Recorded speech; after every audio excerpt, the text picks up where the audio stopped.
The slap cracked through the training yard like a gunshot, freezing every recruit mid-movement. The rookie didn't flinch.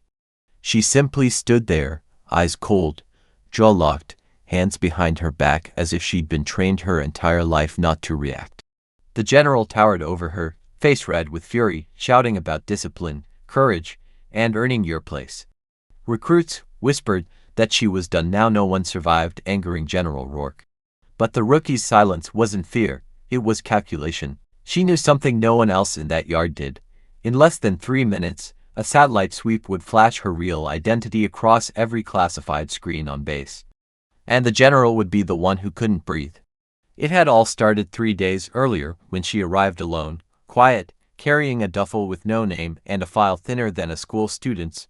People mocked how she walked, how she looked too calm, too delicate, too unbothered. Rumors flew instantly: she's a desk recruit, she's political placement, she won't last a week. But nothing about her was accidental. From her boots to her focus, everything screamed training far beyond this base's level. And while everyone saw a rookie trying to take her first steps into a brutal world, they didn't know she had already lived through worlds far darker.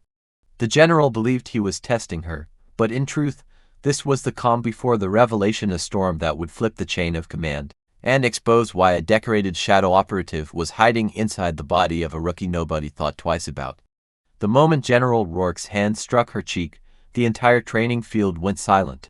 Recruits who had been sweating through drills froze mid-movement, terrified to even breathe wrong. The general was known for breaking egos, but never before had he slapped a recruit on day one. The rookie didn't sway, didn't blink, didn't lift a hand to her face. She simply stared straight ahead with the stillness of someone who defaces far worse than an angry officer. Rourke's voice thundered through the yard about discipline and weakness, but he could feel something unsettling. She wasn't afraid of him. She wasn't afraid of anything here. The instructors watched closely, sensing the strange tension. Why did she react like a soldier who had already survived the world's worst? Why did her eyes look like they'd memorized every threat around her? No one knew yet, but in minutes, they would. After the slap incident, the rookie instantly became the center of every whispered conversation. Some said she was too calm to be normal. Others claimed she must have some political connection that placed her here without earning it. A few predicted the general would break her spirit by sundown. But she continued moving through the base like a ghost, silent, observant, scanning everything with strange precision. In the mess hall, recruits stared as she folded her hands perfectly, as if following invisible protocols they'd never learned. In the shooting range, she didn't fire a single bullet, yet she studied every weapon with the familiarity of someone who had field stripped them under fire. Nothing about her matched a rookie, not her posture, not her discipline, not her scars, thin lines along her hands that looked like the remnants of missions no one her age should have been near. But still, no answers. General Rourke hated mysteries, and this recruit was one wrapped in silence. So he pushed harder, extra drills, harsh commands, sudden inspections. He barked orders inches from her face, trying to provoke a reaction: anger, frustration, even fear. But she followed every instruction with flawless composure. When others collapsed in exhaustion, she kept going. When he forced her into high-pressure assessments meant to overwhelm new trainees, she breezed through them like warm-ups. This only made the general angrier. Who had trained her? Where had she come from? Why was her file almost empty except for a name that felt too plain, too safe, too designed? By the second day, he sent a request for a deeper background scan. Something about her made him uneasy, like he'd seen that kind of discipline before only in operatives who didn't officially exist. Still, the rookie remained silent, waiting for the inevitable reveal.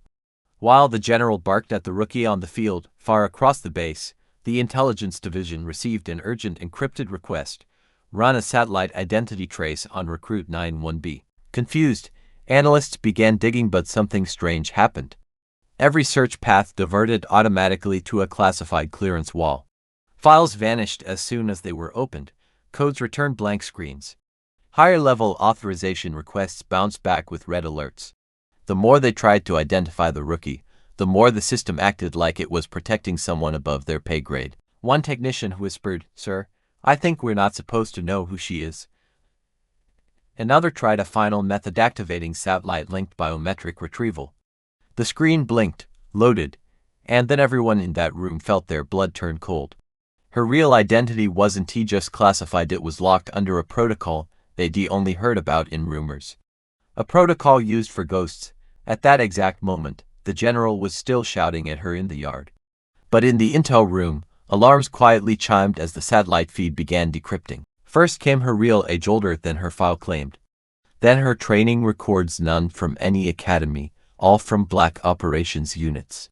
Then her code name. The room went dead silent. The technician whispered, "Sir?" "She's Omega-13, Shares scraped back, someone cursed under their breath. Omega-13 wasn't just a soldier, she was a myth. A covert operative used only for missions where no one returned. A specialist whose existence was denied by every government involved. Classified as zero survivor operations, and she was standing right now under General Rourke's authority, disguised as a recruit. Orders flashed across the screen. Do not engage. Do not obstruct. Protection level. Absolute. The intel chief grabbed the phone with shaking hands. The general had no idea who he just slapped. A jeep screeched into the training yard seconds later. An officer sprinted out with the phone clutched in both hands. "General, sir, you need to take this now." Rourke snatched it, annoyed until he heard the voice. The Pentagon's director of black operations. His expression drained, his posture stiffened. His eyes slowly lifted toward the rookie standing silently in front of him. The voice on the line spoke firmly. "General Rourke, do not reprimand her again. You will treat her not as a recruit, but as an asset. She outranks every soul on that base, including you." The general's hand trembled. The rookie didn't move, didn't smirk, didn't react. She simply waited. For the first time in his career, Rourke felt his breath catch. He realized he hadn't slapped a rookie, he had slapped a legend. And the entire base would soon learn why Omega-13 had returned, and what threat she came to stop. As the truth spread across the base like wildfire, every soldier who once dismissed her now stood a little straighter when she passed.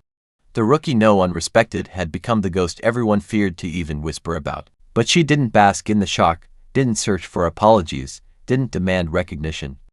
Instead, she tied her boots, adjusted her uniform, and walked back onto the training field as if nothing had changed, because for her, it hadn't.